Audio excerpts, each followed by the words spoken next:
last week's conversation inside of 10 minutes. So we had 4 shows last week. Let's get it. All right. Welcome to the recap, guys. I've got Kim Lantes in Hermosillo, Mexico, Carlos Hey. Ponce in Cuernavaca, Mexico. Partners in crime. Cheers. I don't know what crime we're committing, but we're partners in crime. In Hopefully any none. case, none, exactly.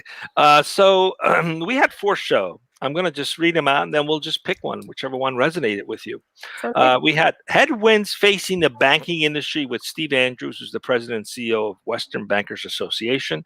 That was on Wednesday morning. The heart of live streaming, making people part of the experience with Sam Brenner, who's the COO at Boxcast. And then we had recreating the water cooler talk for the remote office with Patrick Burns, who's the co-founder at Commons. And finally, talent marketplaces of the future with Adam Jackson, who's the CEO at Brain Trust. Which one? Who wants to go first with one of the shows? Kim, which one did you like? Sure. I did not get a chance to co-host along with you, but I did watch the heart of live streaming, making people part of the experience with Sam Brenner, COO at Boxcast. And I really like this. I think when he spoke about heart, that's really what it is. I think it just, like, from what I understand, Boxcast makes streaming simpler, right? With user experience in mind, so that anyone and everyone all across who might have a need for live streaming can do so. I know they mentioned even, simple things like a church service or the ability to watch a kid's soccer game, live, which is especially applicable in today's environment with the pandemic. But the heart element, I think it was really great. He talked about a use case where they actually helped a little girl on sort of a Make-A-Wish sort of concept, where she was able to participate with a college softball team and do that via streaming. And sorry, kids. And so when we try to keep, I think, the heart of live streaming, what it's for, the use cases that are out there, it's phenomenal. Just kind of going back to what we've had in mind all along, the user experience and the creativity of use cases all across the board, and all kinds of businesses and applications that exist. Yeah, I mean, it's amazing the technology today. You could basically have TV broadcast abilities at your fingertips. That's really what the platform is for. It's a one-to-many instead of the typical Zoom one-to-one. Okay, What else? Carlos, what did you like? Yeah, definitely. I gotta confess, the conversation we had with Commons, not with Commons, but with Patrick Burns, its co-founder of Commons. And the thing that I really digged about this particular platform was how the ability to make the how do you say this, the mingling experience, the experience of just being in touch with your fellow teammates and coworkers in a non-conventional manner, like these other platforms like Zoom. Talk. Yeah, it's the tap on the shoulder chat. It's the tap on the shoulder chat. Hey, it's buddy, a tap on the shoulder type of chat, And I think that the moment that it's going to be perfect, the moment where you can actually go beyond just the voice and the video and the avatars and the cool visual features, and you can step into things a little bit more sophisticated technology, like being able to taste a sip of wine or things and just share it. That'll be it. That'll be the moment. But I guess that it's a refreshing. I found it very refreshing, to say the least.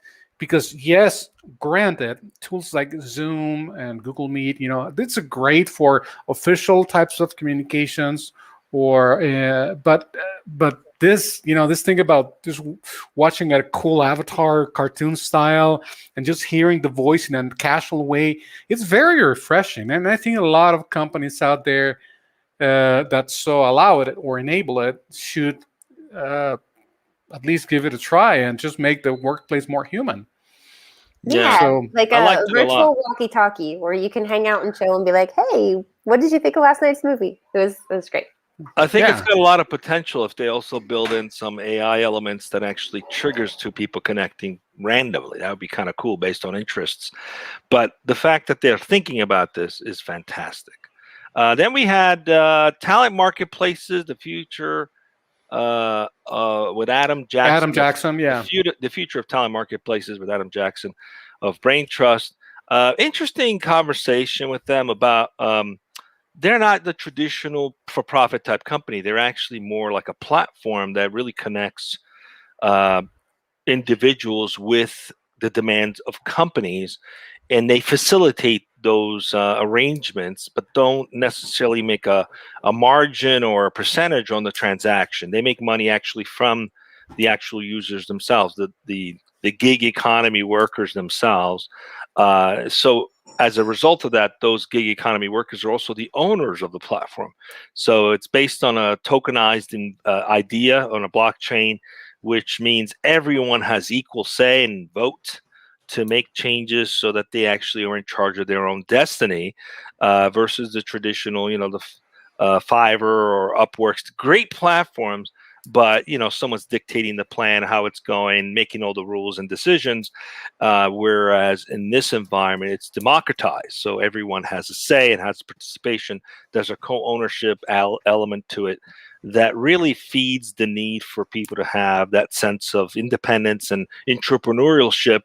The solopreneur, if you will, that don't like to just give up, their own fate. So in essence, it's a cooperative, I guess the best way to describe it, of people who want to own the outcomes of their future, their career. Yeah. So And I think it's like more accessible, right? More accessible for smaller, like you said, individual smaller businesses to do things that they might not otherwise have been able to do quite yet in the game.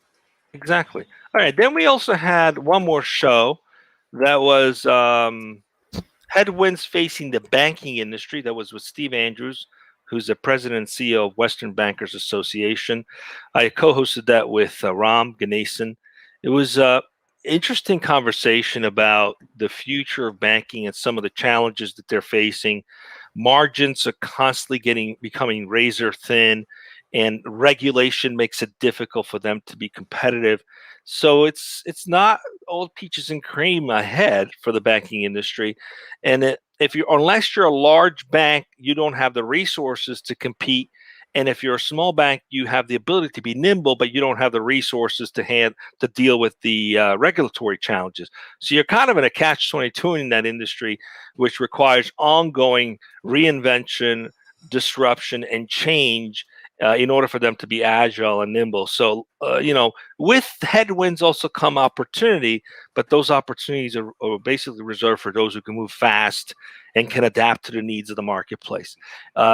We'll see how that plays out, but it's always interesting to learn the challenges certain industries face where they could be nimble and agile. They've invested tremendously in technology innovation, but yet they face so much regulation that it makes it really difficult for them to continue to compete and thrive. So, good luck to the banking industry.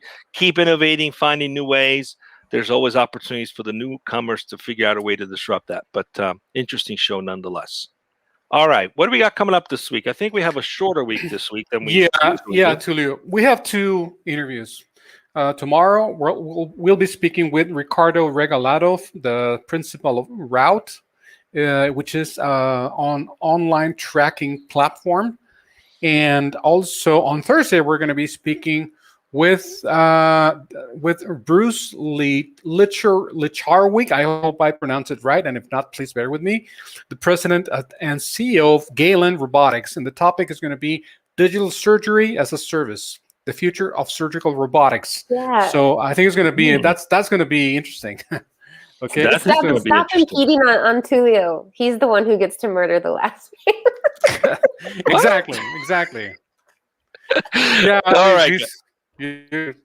So that's all we have, guys. See you back on Tuesday. See you back tomorrow, 12 noon.